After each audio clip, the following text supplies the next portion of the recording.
Hi, this is Chris from the TransPac Wing Project. Thought we'd give you a quick update. We just got the craft in the water in Half Moon Bay and Pillar Point, and we took it from Berkeley. We did some testing under the Golden Gate Bridge and Alcatraz, which was incredible.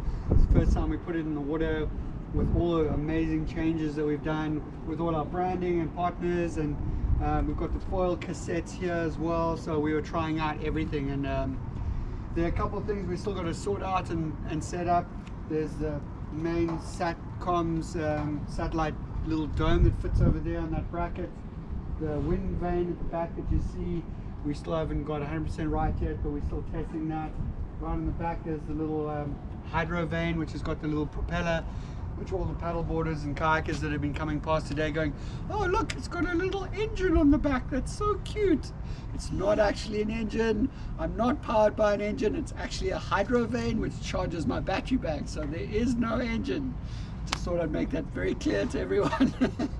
I'm not cheating. It's actually this whole project is about being powered by nature, for nature, hence the reason why everything is using the solar power, the wind vane and the hydro charger, and that's why everything's powered by nature. And then obviously the wings that we've got here, which I'll be holding, that will help me get across the Pacific using wind power. As you can see, we've got a very unique craft. It's 19.5 feet long, which is just under 6 meters long. The little red nose cone that you see there is just for visual, so ships can see you. So if you ever get into distress, your whole craft doesn't blend into the ocean of blue and white, so it stands out. And really nice that our main branding around Race Against Time, a race we have to win, and the 17 SDGs is really nice because it's very colorful and it's also very bright, so that also stands out, which helps from a visual perspective. And then all our brand partners with Extreme, Genius, Ocean Unite and the 30 by 30, and then Sea Shepherd, Ocean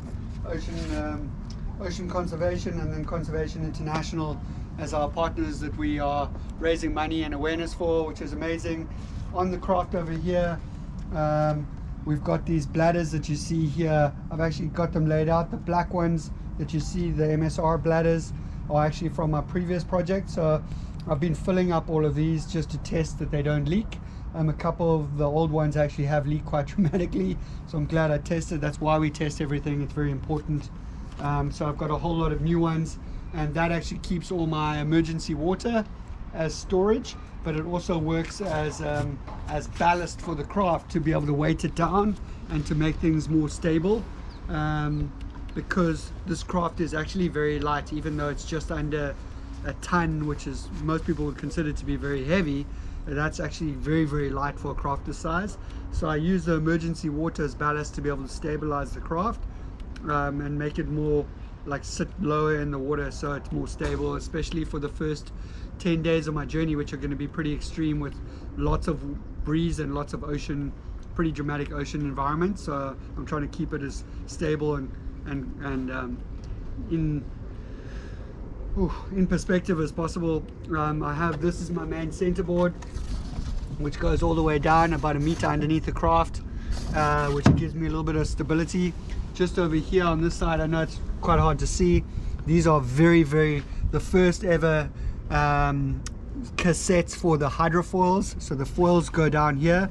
We're going to do that as a completely separate little post on the foils and the hydrofoils, and what makes that so unique, and explain to people what they're there for, how they function, and I'll do a whole post on that. But very, very unique, very excited.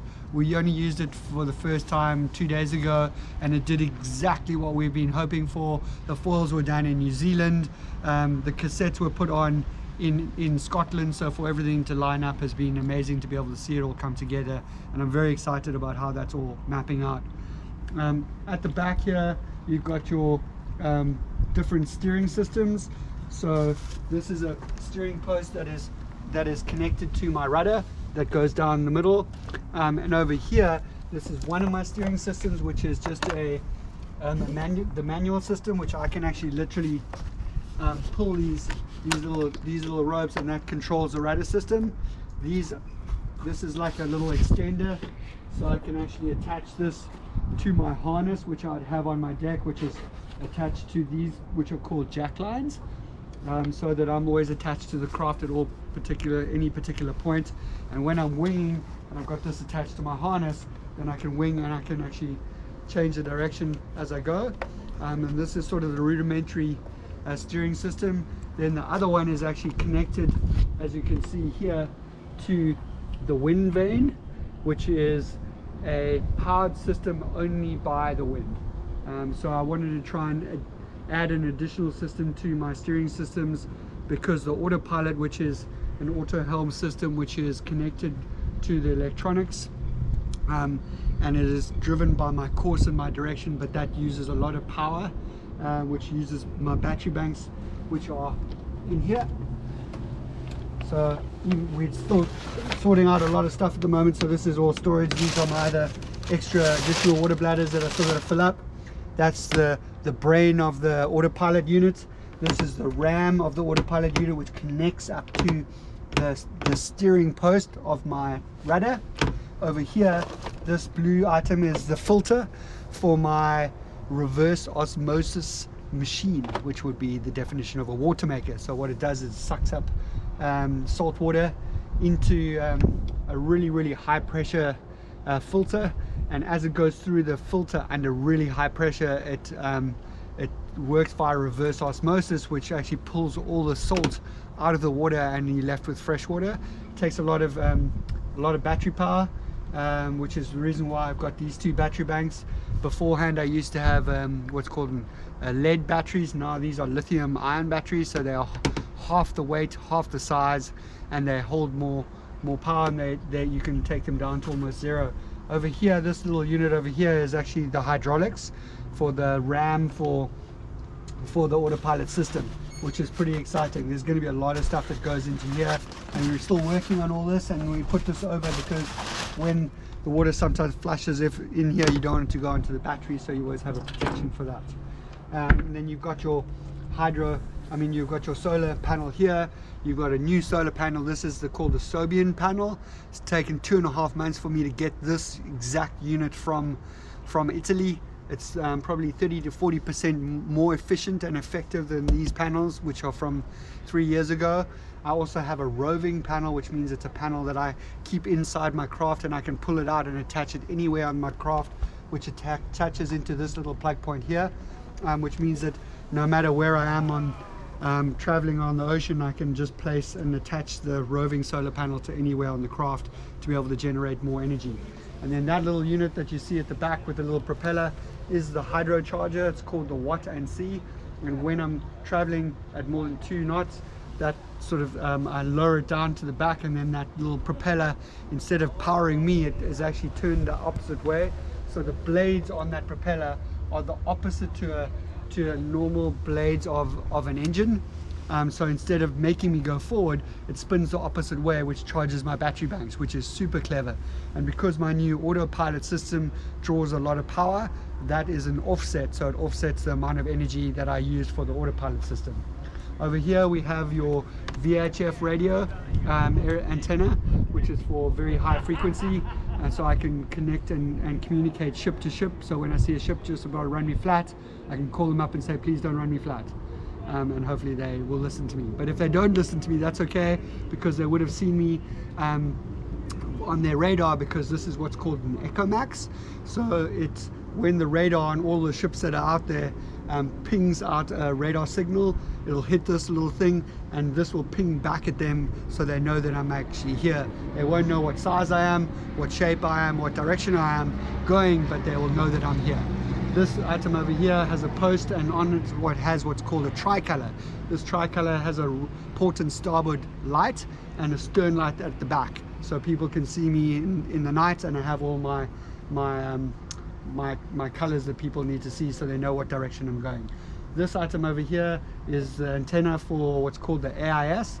The AIS is an automatic information system beacon, which is connected to this little guy over here, which is the most probably important item on this entire craft, because It tells any ship out there what size I am, what shape I am, where I'm from, what the name of my craft is, what direction I'm going, what speed I'm traveling, what the percentage collision ratio is, and what distance I am away from them, and what avoiding action and direction I need to take, and what the percentage ratio of collision is, and how long that's going to happen before I get run over, which is always good to know. These are my main systems over here. So this is my autopilot system. I think my batteries are off at the moment, so it won't turn on. Yeah. So that's my autopilot system that tells me which direction I'm going, and when my autopilot is on standby, and when it's actually in real time and it's on. These are my wind instruments that's connected to that funny little thing at the back with the little paddles that are going around in circles. That measures my wind speed, my wind direction, and that comes up over here. And then this is my multi screen, which pretty much gives me every bit of information you can possibly imagine. Besides picking up Netflix, picks up everything else besides Netflix. It tells me the direction I'm going, the speed I'm going, the distance to my waypoint of my next waypoint that I'm going to, the speed over ground, the course over ground. It tells me pretty much everything I need to know. This is my normal compass, so just in case all my electronics fail, you can always count on your normal compass, which is a normal magnetic compass, and that will help guide you to where you need to go. These are my trusty little speakers. Only one of them works. I haven't had a chance to organize and order a new one, because there are too many other things that are more important. And this is where my EPIRB goes, which is my electronic positioning indicator beacon, which is for emergencies. I really hope you're enjoying this journey and you're enjoying all the assets that we've been able to create and give to you guys together, the captain's vlogs, the Ocean in Motion classroom sessions.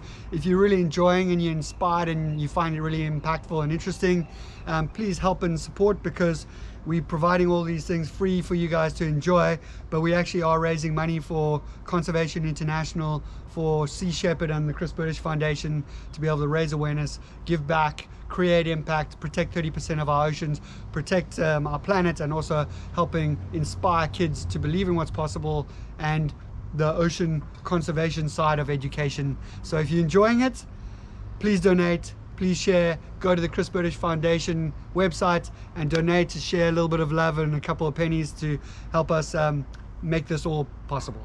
Thanks very much. Chris out from the TransPac Wing Project.